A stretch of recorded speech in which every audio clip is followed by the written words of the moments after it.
The Locked On Podcast Network presents The Big 6 in 60. The 6 biggest national sports stories from the local experts of the Locked On Podcast Network. Get the real story, why it matters, what's next, who wins the big game, and more, all in 60 minutes. The Big 6 in 60 starts now with the biggest story in sports. It's time for the Texans Squad.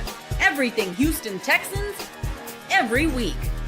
What a night. The atmosphere, you could actually feel it through the TV at NRG. There was more red in there than I was expecting. I was expecting a lot more Buffalo blue. The Buffalo fans were still there. But Davis Mills at quarterback once again gets the job done, and the defense stands out all night long. Is it back on? Is it back on? Chase back on? Can I come outside? Can I come outside? Do you get a sack? Wade, you get a sack. Stan, you get a sack. MC, you get a sack. I got a couple sacks. I'm just going to kick it off, y'all. The Houston Texans defense is by far the best defense we've seen since the Legion of Boom. They got it done with the front four. The secondary has some hiccups. Azeez Al-Shaair played an amazing game. We're not going to talk about him a lot like we should, but Will Anderson and Danielle Hunter, my goodness, I know we're going to do a FanDuel read, so I hope y'all put some parlays and some live bets on that Texan game. What an amazing game for the Houston Texans. I know y'all going to kick it off, but I'm speechless. Good speechless. Wait. Yeah, I tell you what, man, that was an absolute textbook dominant performance by the defense of the Houston Texans. The offensive line for the Buffalo Bills is going to have a long day at the office watching this film because you went through it, and that first time going through it is bad enough, but then when you got to watch the film the next day, they definitely not going to be looking forward to that. The offense did enough to get a W, man. I tell you what, man, the defense did their thing, but the offense moved the ball. They ran the ball pretty well. They play action the ball pretty well. There was a couple of passes that Davis Mills missed that I think I'm looking forward to. With C.J. Stroud being in there, those will be completions, but the receivers were open. They had room to operate, room to work. Offensive line played pretty well. I mean, I know we're going to spend the majority of this night talking about the defense, but I got to show some love to what the offense was able to do because that's how they were able to win the game. You know, special teams kind of let them down a little bit, but that was a huge win for the Houston Texans. It puts them right back in position to control their own destiny. That's all you could ask for. They started off the season 0-3. Now you're 6-5. Like they said at the end of the game, six out of the last 8 games they've won. The defense won it for them. They finished the game. They've had opportunities to close out games and win them in the past, and they've fallen short. This time, they figured out a way to get it done. And I don't know if it ended up being 7 or 8 sacks, but that defensive line just ate. They ate, and they ate some more. I know they full, and they're going to keep eating for the rest of this year. I love what they're doing up front. You just see how they play, and you see that whole swarm mentality, it permeates throughout the entire building. So that was a beautiful game for the Houston Texans. All right, Stan.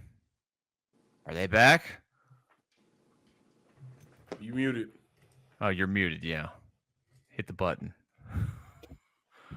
Are they back? Yeah. No, they're not back. They're 6-5. They just beat Buffalo. You can't My say God. it. Come on, Stan. It's Thursday night.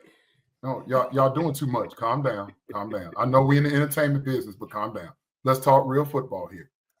Back to me means you are in the driver's seat in the division that you've won the previous 2 years. So by definition, no, they are not back.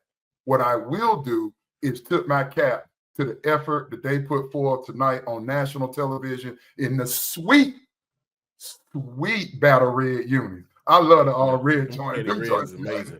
With the candy paint on the joint, Wade, with the horn.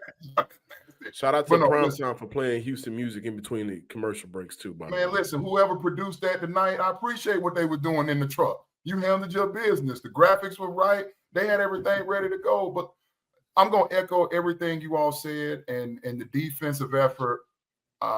It was collective. Now, it's probably the second half of the show. We'll get into some things. It could have gone a little different, but they did enough. I was really impressed overall. We talked about coming into this week, did this team believe?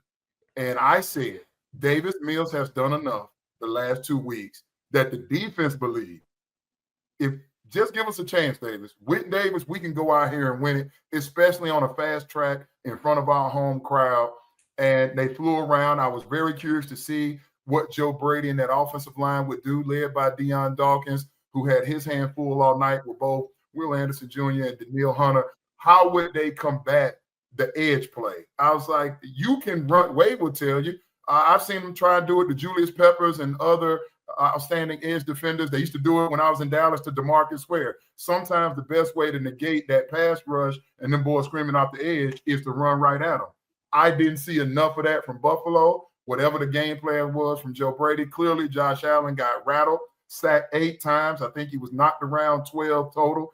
It was a collective effort, and what's even more impressive, that's without your top 2 safeties in Jalen Petrie and MJ Stewart. Right. So back end of your secondary, Kalen Bullock, to you. I know we got a ton of more show to talk about that, but to again, just to elaborate on where you all are, I thought the defensive game plan tonight, led by those 2 edge defenders, those linebackers were flying around. I can keep going, but it was a collective team effort tonight on defense, and the offense did just enough not to lose the game for them. Yeah, and the craziest part of that game, guys, is that when you go back and we're going to look at it and talk about it again later on, really, and you could probably do this for many games this season, there were points left on the field, right? I mean, obviously you had a penalty on the interception return for a touchdown that that was 4 extra points that you would have had in this football game. Wade, you mentioned it, there were some throws early on that weren't made that probably didn't help your chances there. It still feels like there's untapped potential there for a football team that could do more every week. Am I wrong there? No, I think you're absolutely right. Like you guys mentioned, I think the first 3 drives for Davis Mills, where he struggled to have the 1 of 8 passing, 10 passing yards with a passer rating of 39.6. And then after those first 3 drives, 10 to 13, 112 yards, 2 TDs, 141 passer rating. So he absolutely kind of settled into the game a little bit. But I don't think he's able to do that without the first half performance of a few elements. Number 1, 0 sacks for the game. Now, this wasn't a team in Buffalo, especially after they lost Ed Oliver, that was getting after the quarterback. They started off hot, kind of failed in the last couple of weeks, but this is the 50-11. I remember back in the day, 50-11 time. This is the 50-11 offensive line combination, but it might be the best one. This was the best offensive line combination, right? So we got to give kudos to the O-line. Trent Brown, Titus Howard continue to be the captain that he is and just playing good football. But then also in that first half, I want to say the yards per carry for Houston on the ground was around 5.5. This offense looks completely different. When they run the ball for over 100 yards, they average 28 points in a game.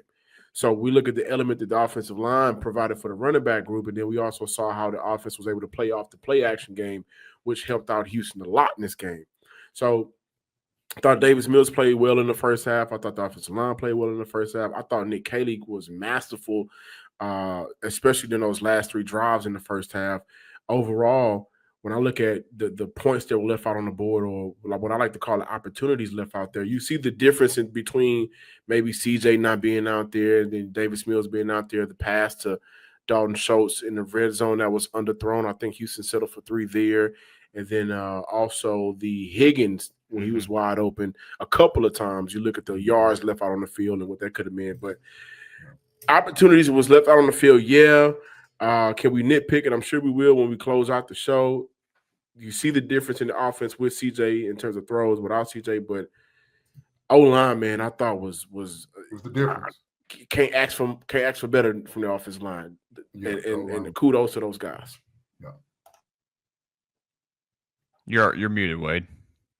Davis Mills looked comfortable out there in the pocket. They weren't pressuring him. He had opportunities to go through his progression. Like you probably mentioned, running the football helped with that as well, because the play action gave time for routes to develop down the field and you to get some explosive plays. I like the fact that they were able to distribute the ball to a lot of different guys. There was Christian Kirk making plays, Higgins making plays, Nico Collins making plays. Like, there was guys making plays all over the place. And that's the type of brand of ball that I'm sure that's what they pictured as this is what kind of team we're going to be. We're going to be able to distribute the ball to multiple guys.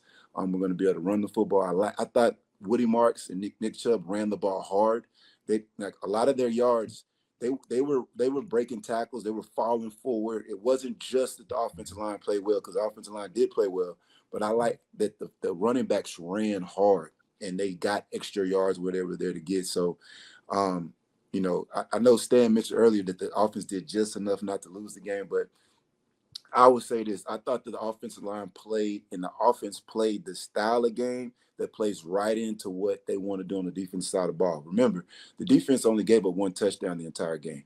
The kickoff return for the touchdown, that's the only reason why this was an actual game. You take away that kickoff return for a touchdown, this ain't a game. This game is a 2-score game, and I think the Texans comfortably go ahead and finish it off. But special teams, you know, they had that miscue. But besides that, like I said, I thought the offense moved the ball pretty consistently throughout the game. Even though they were also consistent of not being able to finish in the red zone. That's something that's been bothering them throughout this entire year. That kind of hit them again today, this game. But I thought that the offense played well. I thought the defensive back end, Bullock.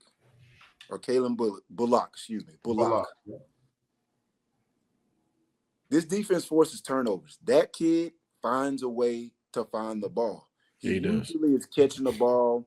You know, he's a midfield safety and he's finding overthrows. But he caught a deflection. But that forced fumble that he made, to me, that was one of the most significant plays I've seen him make in his career.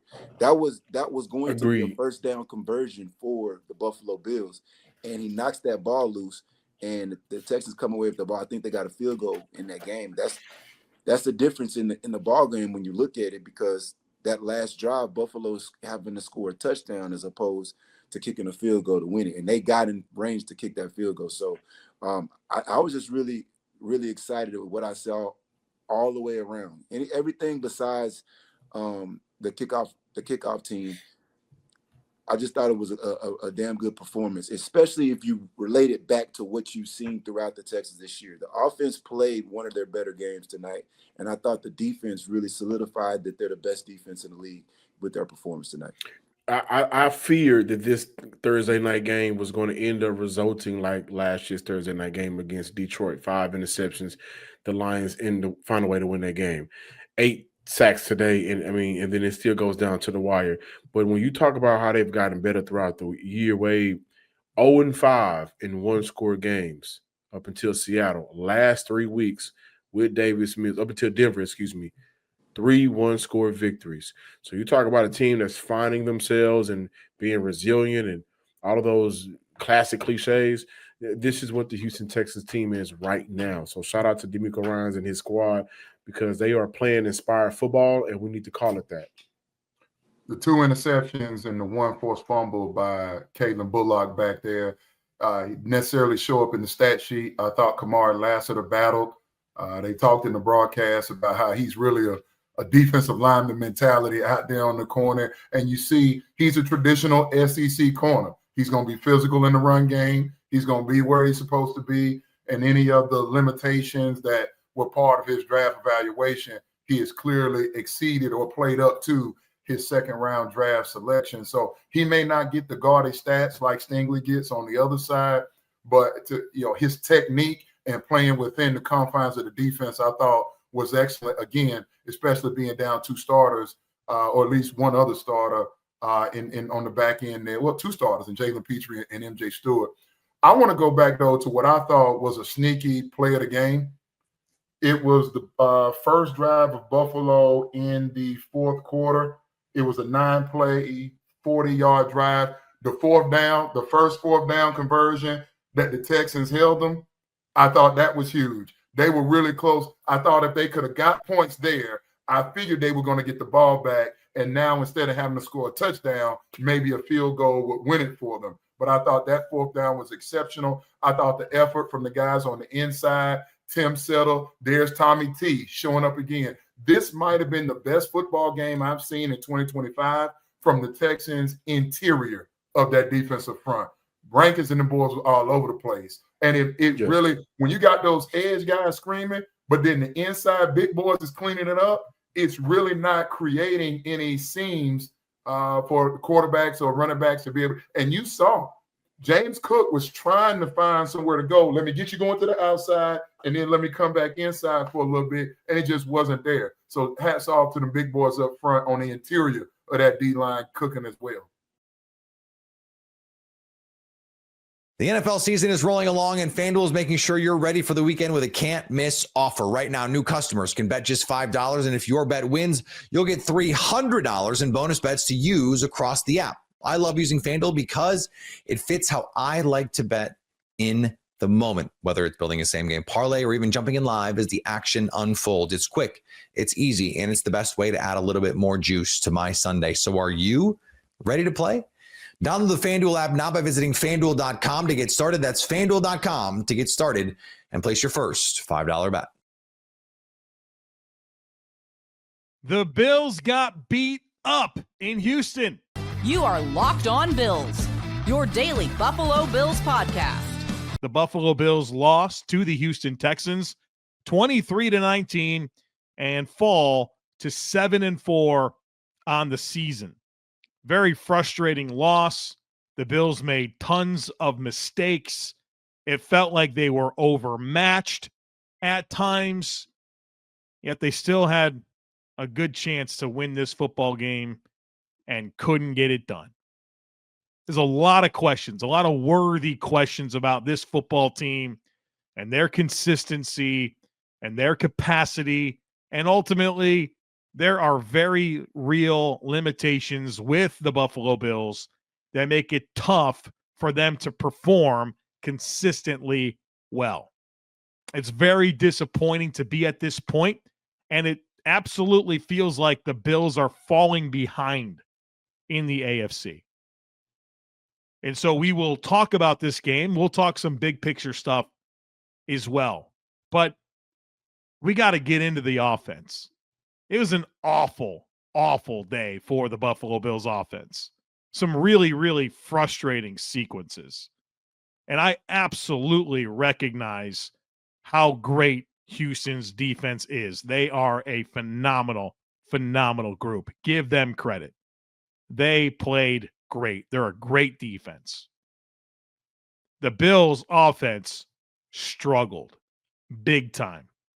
And I want to kind of just go through the drives and highlight just some really bad sequences that are prohibitive to winning football games. Now, obviously, you loved how it started. 10 plays, 81 yards. You get a touchdown, the 45-yard James Cook touchdown. We love that. Well, you respond to your touchdown with a 3-and-out, and you get 6 yards on first down, and then it's -2 to Shakir on the bubble screen that everyone's ready for now, which gets you to a 3rd and 6, and then Josh Allen scrambles for 2 yards, and the Bills punt. Then you get a field goal. And this is a very frustrating field goal because the Bills were 1st and 10 from the Houston 14. 1st and 10 from the 14. Your first down play is a -2 yard run to Ty Johnson. Then Josh Allen takes a 10-yard loss on 2nd down to make it 3rd and 22. You ultimately throw an incomplete pass and you kick a field goal. So you go from 1st and 10 at the 14 to 4th and 22. It's bad. Then you throw an interception on the very first play of the next drive. And what's frustrating about that is it's right after Houston has their best offensive drive. They go 12 plays, 77 yards. They take almost 6 minutes off the clock. And on the first possession, or the first play of the following possession, you give the ball right back to Houston. Now, credit to the defense, they held them to 3 points, but that's a very frustrating sequence to have your worst defensive series of the game and then put the defense right back out there. And I'll be honest with you, I really didn't take much exception with the interception. That's a heck of a play by the linebacker, Azeez Al-Shaair. I saw what Josh saw. He was leaning towards driving on a outbreaker and he's able to very quickly not close and puts his hands up and tips the ball in the air and makes a play. Like, whatever, that happens. But the timing was horrible. You put your defense right back out there. Now you hold them to 3, which is great. And then you get the Ray Davis kick return for a touchdown. Love that, right? Love that. And then the end of half for the Bills offense. You come out of the third quarter, and the opening drive, the Bills go 5 plays and punt. Josh Allen is sacked for an 18-yard loss on 3rd and 16. The next drive, you wind up punting. You go with a punt here on a 3rd and 1 play. Josh Allen is sacked for a 5-yard loss. Then you go 3 plays and fumble. Josh Allen hits a throw on 3rd and 3 for 13 yards, but Khalil Shakir fumbles the ball. Then you get to the fourth quarter, and this was one of my most frustrating moments. You go turnover on downs on that opening drive of the fourth quarter, where you have a 20-yard run from James Cook, and then you proceed to run it 4 more times with James Cook. And you get to a 4th and 1, where James Cook is trying to get out of the game. He's obviously tired. He had the 20-yard run and then ran it 3 more times. So 4 runs in a row. He's trying to get out of the game. And then you lose 2 yards on 4th and 1. And I think it was more about Osiris Torrance on that play than it was James Cook, but just a terrible sequence. Points are at a premium. You can't leave them on the board. You were 1st and 10 from the 32. You came away with no points. Then you get a field goal on the next drive where you're 1st and 10 at the 20. You're sacked on 1st down, and you can't overcome it. Then you have the game-winning drive opportunity, and you overcome a 4th and 27 with a really fun play, the lateral that you get 44 yards on. And then it comes down to, Gabe Davis can't get the second foot down. You're 4th and 1. Deion Dawkins, false start. You're 4th and 6. The play call comes in late on a 4th and 6. You're out of sorts in a high-leverage moment. Josh Allen throws a pick. And Josh Allen's, on the sideline talking to Mitch Trubisky saying, what are we doing?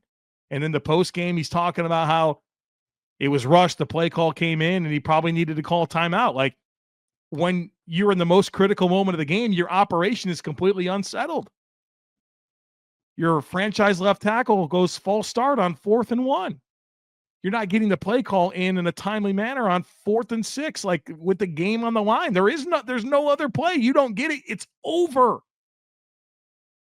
The Bills, once again, in a end of game moment where you got to have it, they're out of sorts. Their operation lets them down. Just a bad day for this offense. You can't finish drives. You can't pass protect. You can't stay on schedule in the run game. Houston's playing their top-down defense. They're fast. They're physical. They overmatched the Bills. You scored 19 points, but thank God you got a kick return for a touchdown and a 45-yard touchdown run. The Bills might have just had a couple of field goals to show for this game. Offensive line's getting beat up. Josh Allen is sacked 8 times. He's hit 12 more. The offense was completely out of sorts. You just didn't have the right stuff. And again, I get it. Houston's defense is really good. I didn't expect the Bills to go out there and play clean offense and have 400 yards and 30 points. That was never my expectation. But when you did have opportunities to finish drives, you failed every single time. 0 for 2 in the red zone. And these are just moments against this type of team and that type of game where you're not winning the field position battle. When you have opportunities to make plays, you got to make them. You can't, Khalil Shakir, you can't fumble. You cannot fumble there, dude. You got to have your operation correct on a 4th and game. And it wasn't. It's a bad day. It's a bad loss. And whatever. Like I said, I expected Houston's defense to look really good. But when you have opportunities, you got to get it done. And you couldn't get it done. It's the Bengals Squad. Everything Cincinnati Bengals every week. Plenty happening around the Cincinnati Bengals this week. Joe Burrow is taking reps, first-team reps, consecutive days in practice Unfortunately, if he does play on Sunday, as Jake, you alluded to in the cold open, he will be without his number one weapon, pun intended, in more ways than one. Jake, I'll turn to you first. Will he or won't he? Will Joe Burrow play on Sunday against the New England Patriots? Can't rule it out, which feels crazy. I'm not going to make a bold prediction. Those who have been following me long enough know that I am not in the prediction game. I don't see the point of it, frankly. But the information that we have is that Zach Taylor hasn't said no, and Joe Burrow has practiced for 2 straight days. He went full on Wednesday. I was just looking to see if we had an injury report yet. For Thursday, I haven't seen one, but he practiced again with the ones, according to reporters who were at the practice before they were kicked out, which is only to see like the indie stuff and the stretching at the beginning of practice. So it's not like we know yet if he did a full practice on Thursday as of 4:03 p.m. as we're chatting here on the Bengals Squad show. But the fact that he continued to work with the ones, working with Ted Karras when reporters were present, T. Higgins saying he wouldn't be surprised if Joe's going to play, that he looked excellent in practice. Sure feels like there's a lot of momentum toward Joe Burrow really pushing to return to action this week. And it takes me back to his comments when he spoke with the media for the first time since he had the injury. And he said, I will see how the team does. It could be earlier in the window, could be later in the window. And at the time, it was like, well, maybe he means if they lose the games, he'll shut it down and he won't risk re-injuring the toe. In retrospect, it appears that he meant if they lose, maybe I'll push this thing and try to get back sooner to give ourselves a shot here. I'm going to hit the wrong button there. Art, I'm going to turn to you. That's a great point there, Jake, about because the Bengals are now 3-7. If there's any hope that they're going to make the playoffs, I think they may have to win out. Art, I'll turn to you. If you're a coach, and you've coached many star players in your coaching career, Carnell Cadillac Williams, Joe Juravicius, just to name a few. But if you have a star player on your team returning from the kind of injury that Burrow sustained in week 2, grade 3 turf toe, but yet he's ahead of schedule, factor in being 3-7, not really being in the thick of the playoff race, how should the Bengals coaching staff be handling Joe Burrow, in this case, factoring in everything we know about him and him wanting to play? How would you handle this if you were on the Bengals coaching staff? Well, I think it goes as the season goes. Up until last week, Joe Flacco had done a very good job offensively. They put themselves in a position to win. All of a sudden now, they can't do anything about the other side of the ball. So now you have your star player coming back who's we don't know because we're not at practice. He might have participated in 7-on-7, no pass rush. Might have participated in 11-on-11 team, no pass rush, basically. They're always going to pull out the quarterback. Has he had to scramble? Has he had to move around? Can he step up in the pocket? If it was me, I'd say, you know what, let's give it another week. Let's keep evaluating him. And as long as Joe Flacco is healthy and good to go, let's go with Joe Flacco.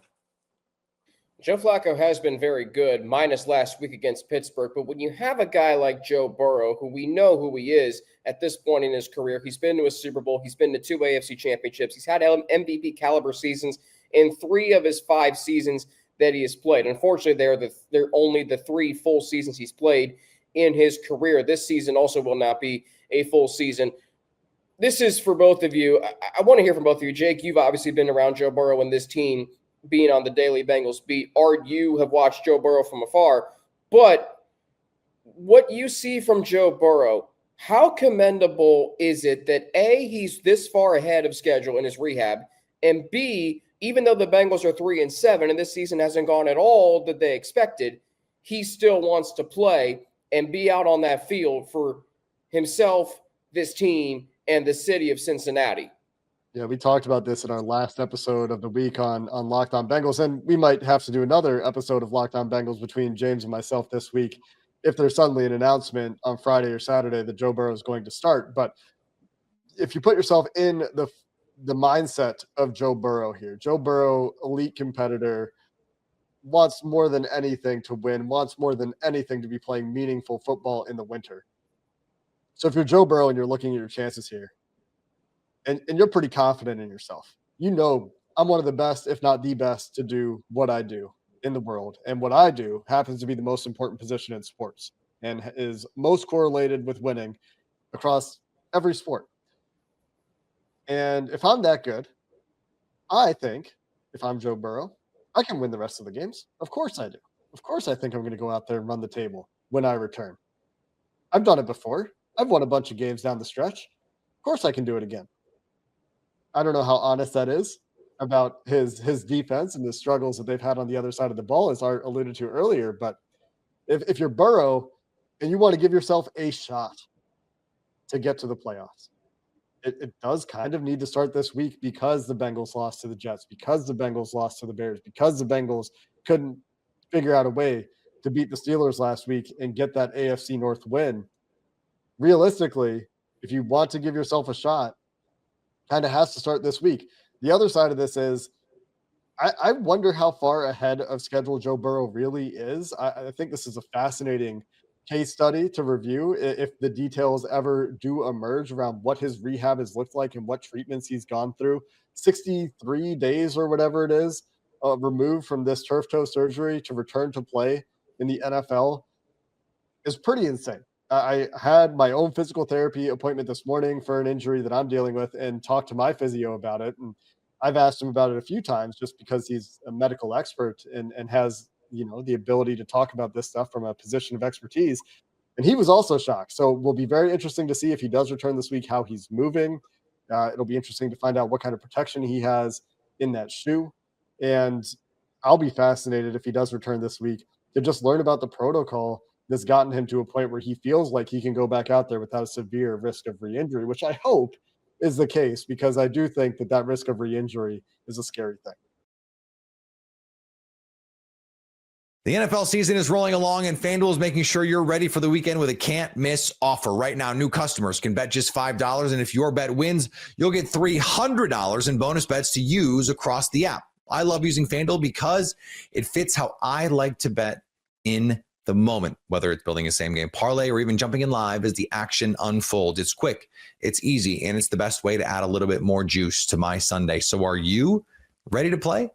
Download the FanDuel app now by visiting FanDuel.com to get started. That's FanDuel.com to get started and place your first $5 bet.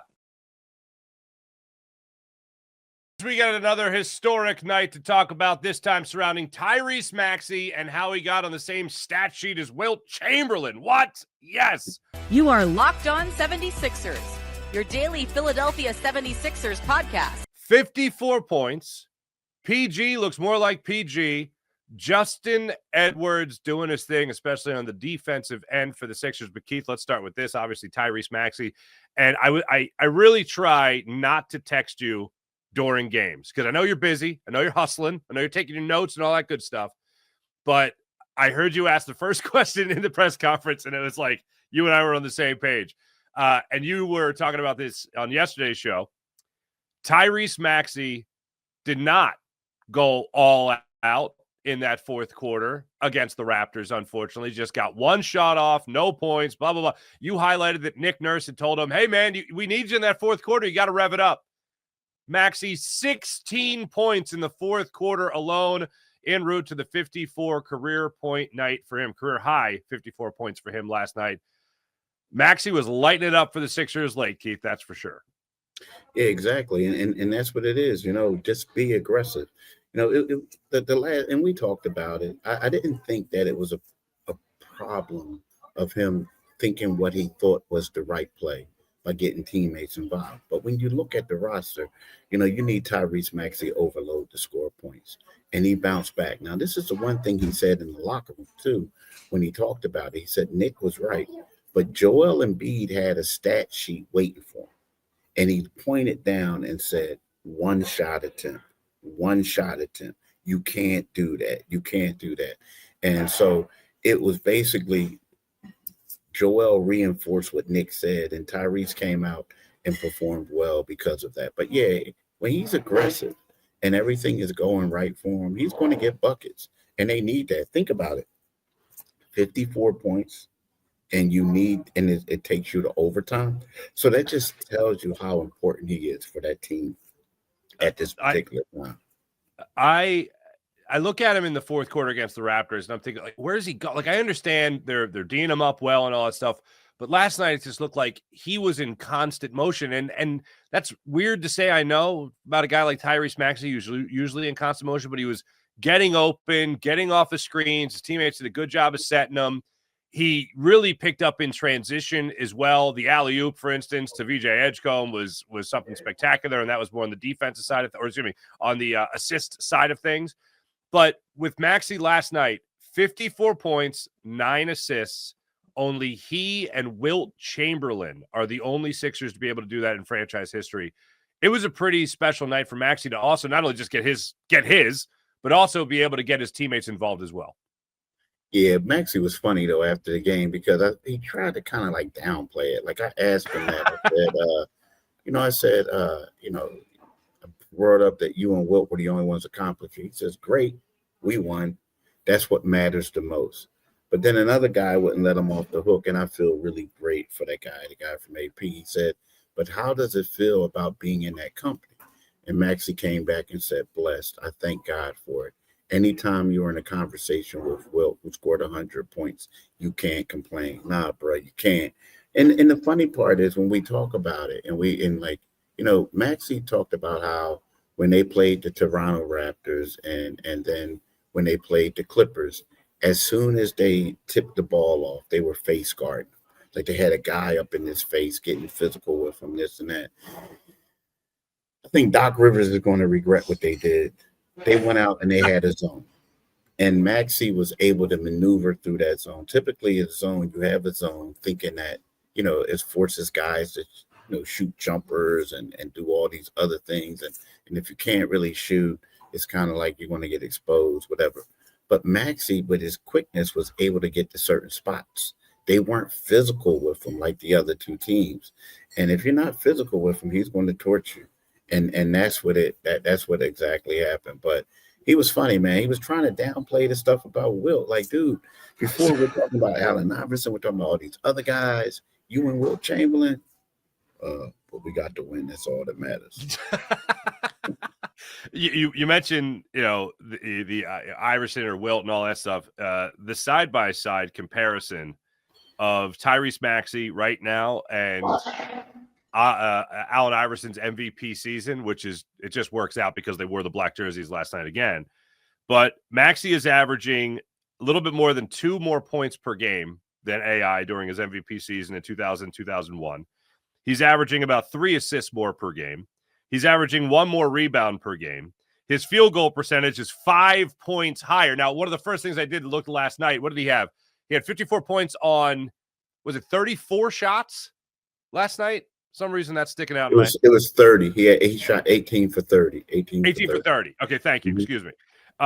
So yeah, 5 points higher in field goal percentage and 10 points higher in 3-point percentage.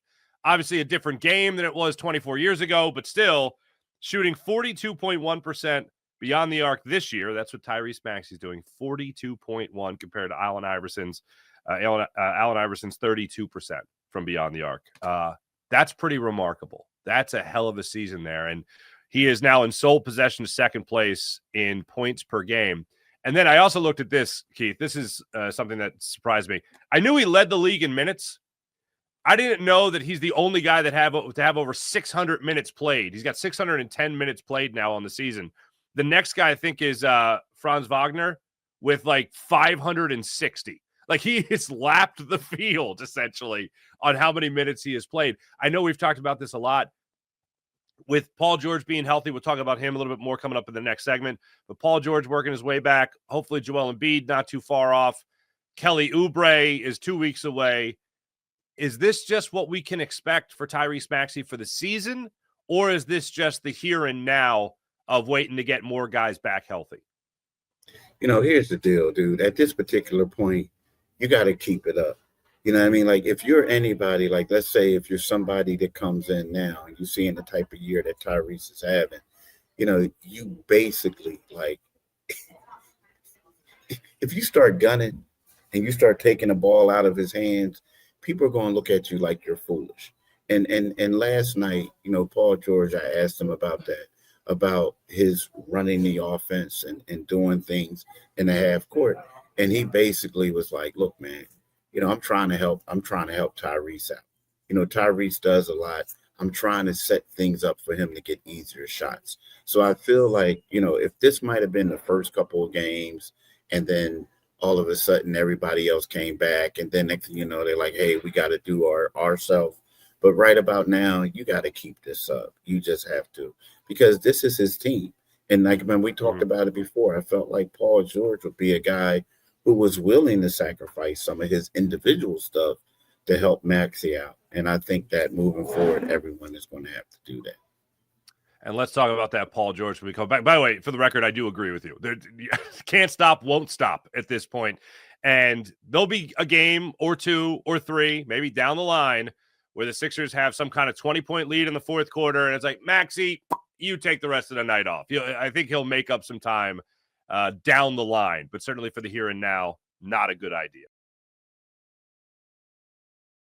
The NFL season is rolling along, and FanDuel is making sure you're ready for the weekend with a can't-miss offer. Right now, new customers can bet just $5, and if your bet wins, you'll get $300 in bonus bets to use across the app. I love using FanDuel because it fits how I like to bet in the moment, whether it's building a same-game parlay or even jumping in live as the action unfolds. It's quick, it's easy, and it's the best way to add a little bit more juice to my Sunday. So are you ready to play? Download the FanDuel app now by visiting FanDuel.com to get started. That's FanDuel.com to get started and place your first $5 bet. This is the Spurs Postcast, your instant game reaction for the San Antonio Spurs. San Antonio winners tonight, 135-126 over the visiting Atlanta Hawks. They wrap up a homestand 3-2, spearheaded by one of the more unlikely heroes, David Jones Garcia. Our hero on this program, Devin Brown, of course, NBA champion, hanging out with us as he does every night. I'm merely Casey Vieira. My friend, it takes a little of everyone, and tonight, I don't know how many more superlatives I have to acknowledge that it came from the most unusual of places, but Mitch Johnson played his hand right. He gave David Jones Garcia a chance, and he was the difference in this game. Casey, I have something for you. Okay.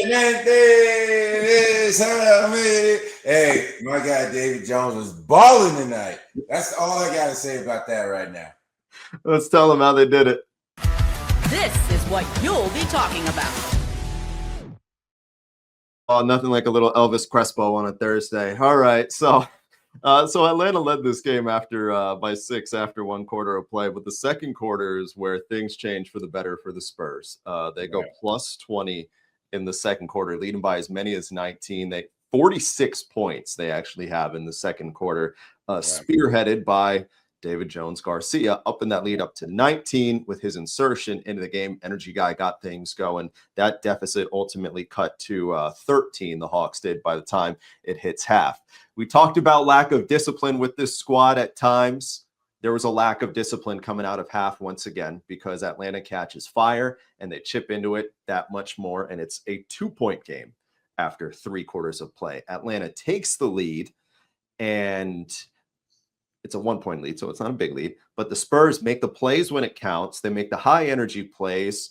They force a bunch of turnovers, and for the second consecutive game, they end the game on a big-time barrage, or spearheaded by a big-time barrage, and it walks away. They walk away with a victory, a nice victory, one that saw them actually have a little bit of killer instinct to put a team down after they gave it back, and one that, Mitch Johnson and collectively the team as a whole is going to love at the end of the day.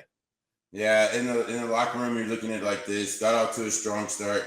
For everybody that was watching the telecast, you saw it get off. The first and fourth quarters looked great. I mean, one was at like plus 126. Fourth quarter is like plus 142, whatever the number was. That second and third quarter is where the Spurs are hurting themselves. Well, we saw that tonight. Now, here's where I differ from you just a hair, Casey, because the Spurs, what gets them in trouble is late in the shot clock. Well, that only happened a couple possessions. Kelly Olynyk from the right side had to force up a 3. Jeremy Sohan and he's backing his guy down, 3 seconds, 4 seconds. Well, then he kicks it out late. I like to see him go up for that jump hook or make a move, right? Don't put Kelly Olynyk in that predicament when Kelly's been playing well for us. So here's the thing, and this is why I differ. They got a lot of good looks. It's just the aggressiveness wasn't there because I say this. When you're up 10, 12, 14, you got to continue to pound it down their throat, right? And we were taking a lot of outside shots, wouldn't let Atlanta get out on the fast break and get back into the game. And of course, Atlanta playing without Trae Young, like they have a majority of the season, hurt his knee very early into the season. And they had actually come in playing very well against the Western Conference. 5-1, their only loss against Oklahoma City, had swept a 4-game road trip out west. The schedule makers haven't done them any favors. So this was a different looking Hawks team, but a talented Hawks team, and understandably so why they came out and the Spurs eased up on the gas and they took advantage of it and they took that lead going into the fourth quarter. But to piggyback and turn back the car back to the David Jones-Garcia thing, it was his insertion back into the game that ultimately turned the tide for the better. Time to reveal where the game was won or lost. It's the turning point. All right, so the Hawks go up by 101-100 at the 9:17 mark. Vassell hits a 3 to give the Spurs the lead back. Timeout Atlanta. So 103-101. Fox out. DJG back in. The Spurs at that point proceed to go on a 20-5 run to essentially take the lead, put the game away. In that stretch at one point, Atlanta went 4 minutes, I should say, with only 2 points, and spearheaded by, again, an energy player. And a thing that I liked about Mitch Johnson, what he did tonight, he rode the hot hand.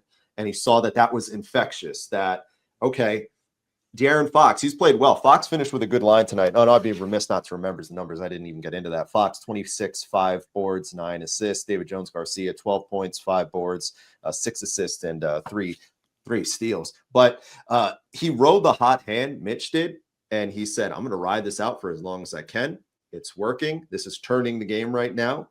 And at about the 5-ish minute mark, 4 and change, that's when he brought Fox back into the game, and he left Jones-Garcia on the floor too. The two of them closed things out, or at least played about a minute or so more, and then David checked out of the game. Point being, though, you like what Mitch did on that front to not go classic by the book. A great job of reading what the game was telling him, and a big reason why things turned out the way that they did. Yeah, absolutely. Hey, I love that. I love how you can tell you've worked in the media way longer than I have. Because you say he rode the hot hand, Mitch. I say him and Quinn. All right, so Keegan Wallace and this David Jones Garcia. They both played in the G League. They were both first-time G Leaguers. Every time one was in, the other was in. That's a little NBA insider right there. Think about that. You have two guys. It seemed like because Quinn went back to Wallace because he had hit 2, and immediately Mitch puts Jones Garcia back in there. And I'm going, oh, this is the NBA promoting the G League. Anyway, I digress. I'm gonna get out of that. I'm sorry. Let me get out of that case. I'm sorry. Anyway, that young man played well tonight. He forced his hand. Sean Elliott made a reference to it.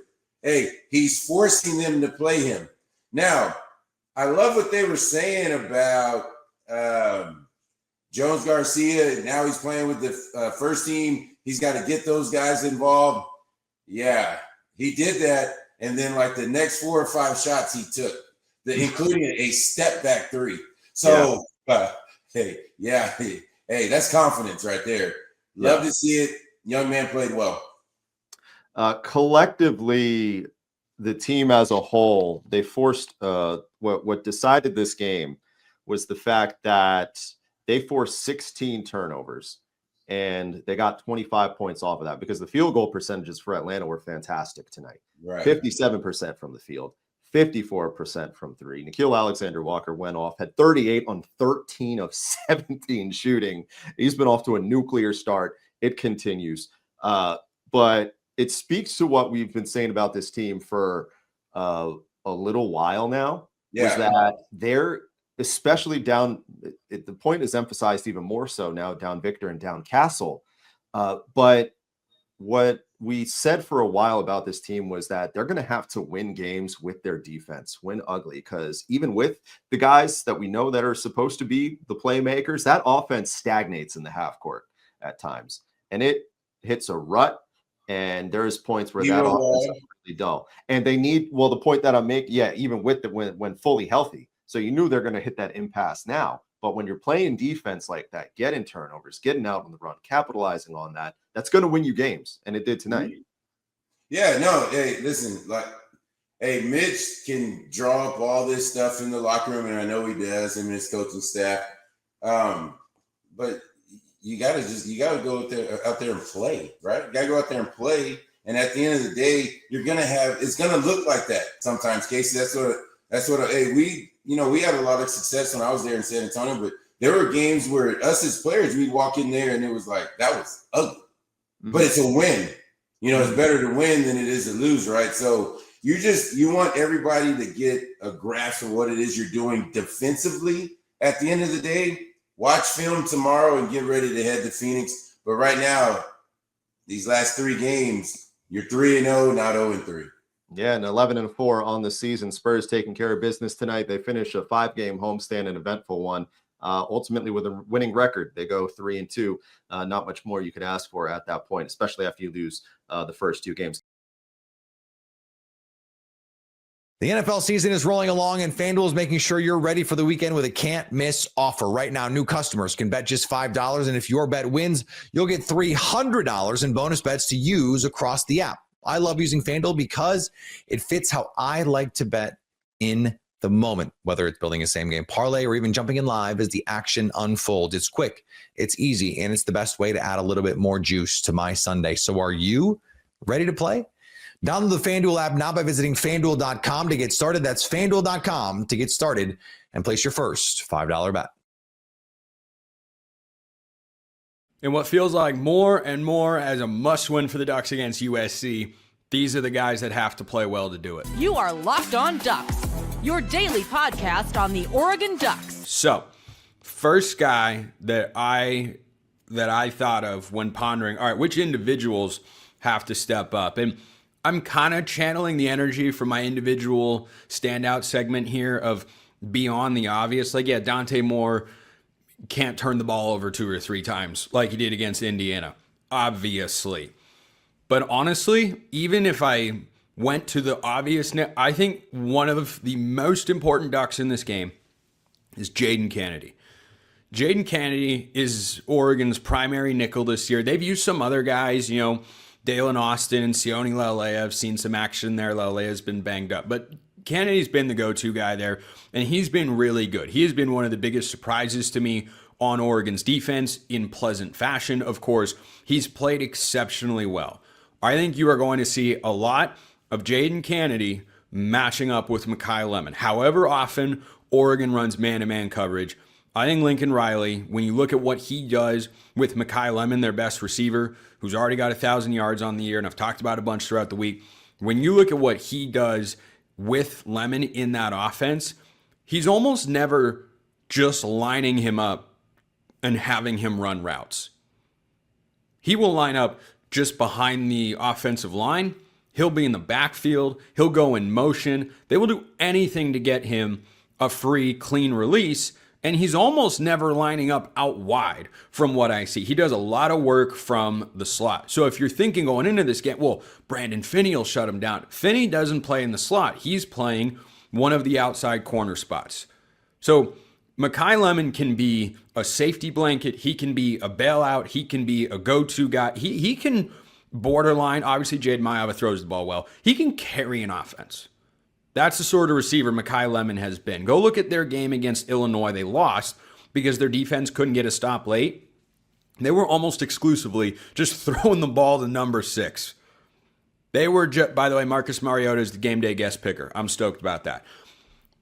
But they can run their offense through Makai Lemon, make him a focal point. Whether you know it's coming or not, he can just go out there and make the plays. I would love, once DeCorian Moore gets back from injury and gets fully integrated, either this year or next year, for Oregon's offense to be able to do that, because he has that sort of potential as well. But I think the corner that he's going to go one-on-one with the most However often that happens, Oregon ran a bunch of man coverage last week. Maybe they go more zone to help Kennedy out because Lemon is so good, but I think he's going to have a huge role in this game. Two other guys, Amari Washington and Bear Alexander. This will play into one of my keys later when I talk about him in the second segment. But the interior of this USC offensive line, I think, has been weaker than the tackles. We'll see how healthy they are up there and whether or not they get guys back on the defensive side of the ball as well. But USC's offensive line, which as I talked about on yesterday's show, isn't highly thought of in the eyes of Pro Football Focus. And I don't think it's a great unit. I don't think it's nearly as bad as the grades indicate. I think it's kind of average. I think on the interior, they are much more gettable.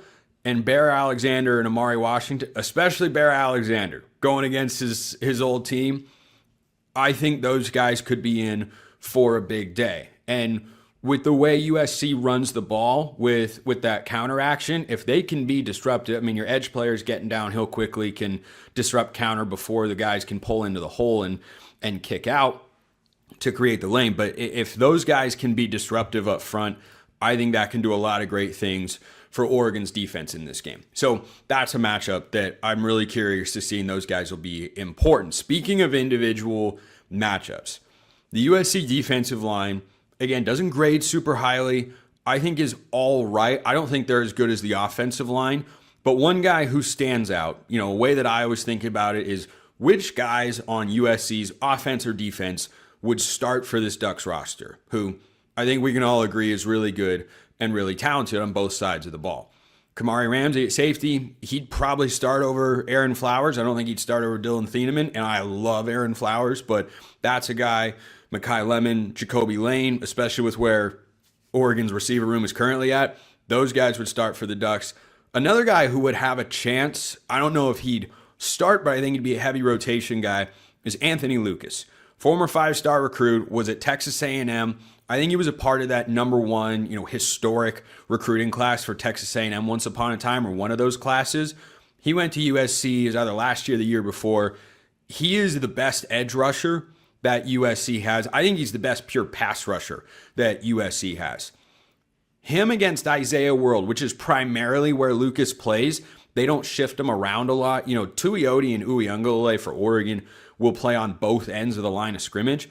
Lucas almost exclusively, from what I've seen, goes against the left tackle, and I think that's when he's been at his best. That's going to be a matchup. You talk about protecting Dante Moore.